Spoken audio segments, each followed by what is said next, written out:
ถูเอาก็มี2 ใบเอาก็ได้2 ใบเสียงดูดนม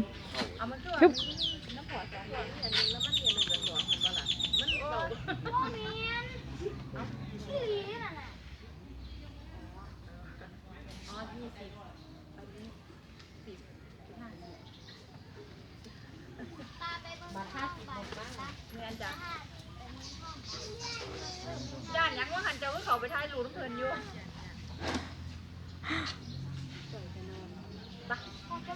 เล่นเด็กกำลังเศร้าตีกำลังหาคนหนึ่ง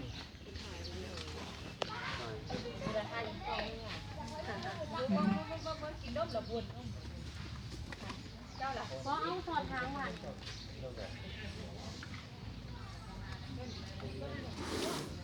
อุ้ยลืมทอนเงินให้เพิ่นพอเบิ้งทอนเงินให้เพิ่น50 บาทลืมกำลังงวกมาเห็นเงิน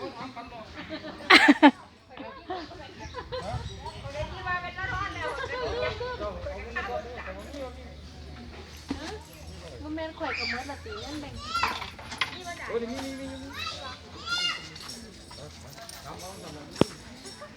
ไปได้ถามก้อนให้เพิ่นไปกันเลี่ยมมาเห็นเงินเพิ่น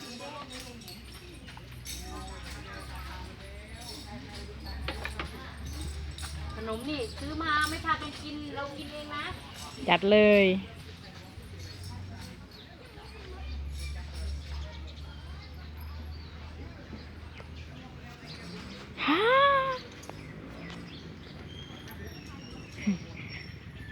บ้านไหนนอนเว้นเลยมั้ยวะ รับแขกอย่างเดียว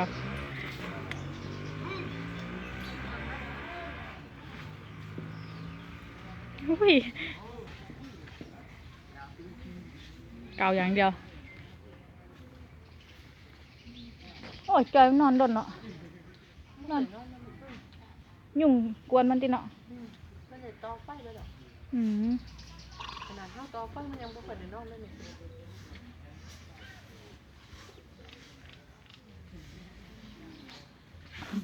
บ่หึดเลยเสียงคนเซลๆกันนอนได้เซ้ย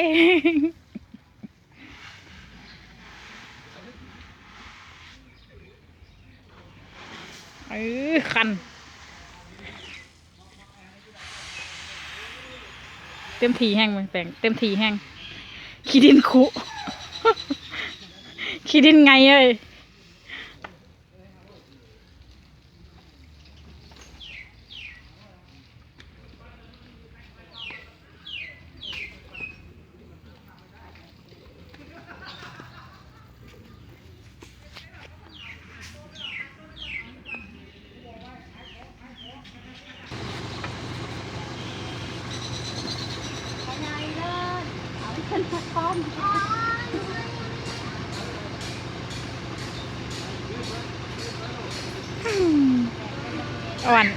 อ่อน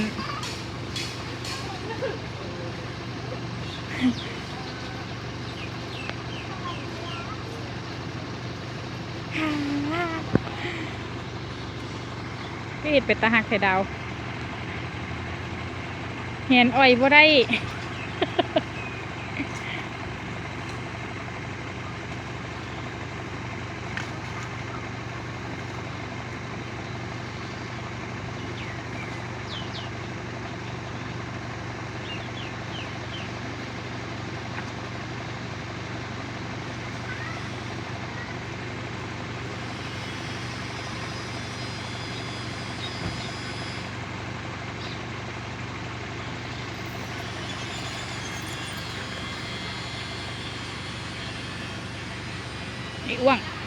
ไอ้อ้วงบังดาว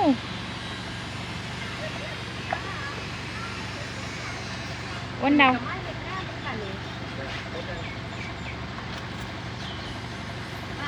ป็นไม่เห็นงานมาท่านโน่นอยู่บ่ดีสิ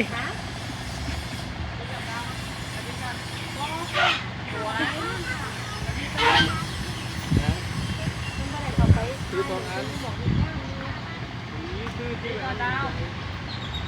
แหม แหมหย่อบ่ลง ไอ้คนมันเฮ็ดงานนะหรือว่ายางเกี่ยวตามบ้านนะเป็นมันบ่มีเก็บไปไทยโฆษณาเพิ่นว่าบ่ถ้าจ้ะเขามาเฮ็ดงานอยู่ที่นะรับแขก เออ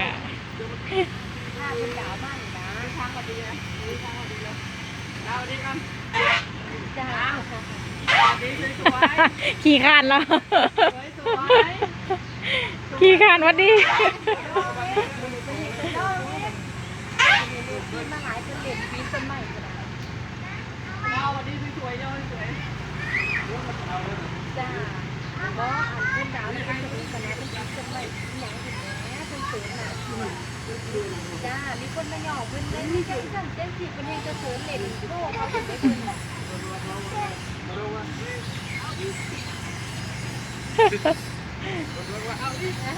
เจ้าเจ้าอีกบ่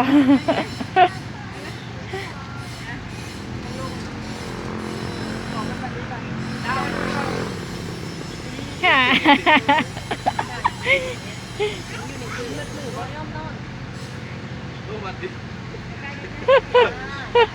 ขี่คันย่อ จ้าโอ้จ้าขอบคุณหลายๆจ้า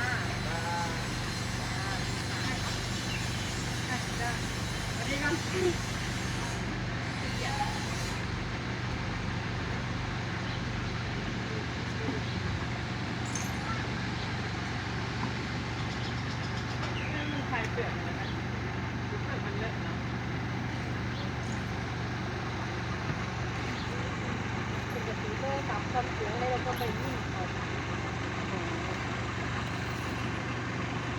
โทรมาเป็นนักพ่อดาวก็คิดอย่างนี้คนสุดเราก็ยางรอบ้านไปเจ้า ว่างให้เราว่าง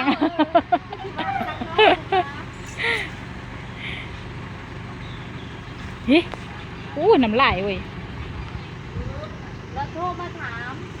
ว่าเจ้านี่มีคนสุดทางนอกอยู่โทรศัพท์ยางรอบ้านเห็นไหม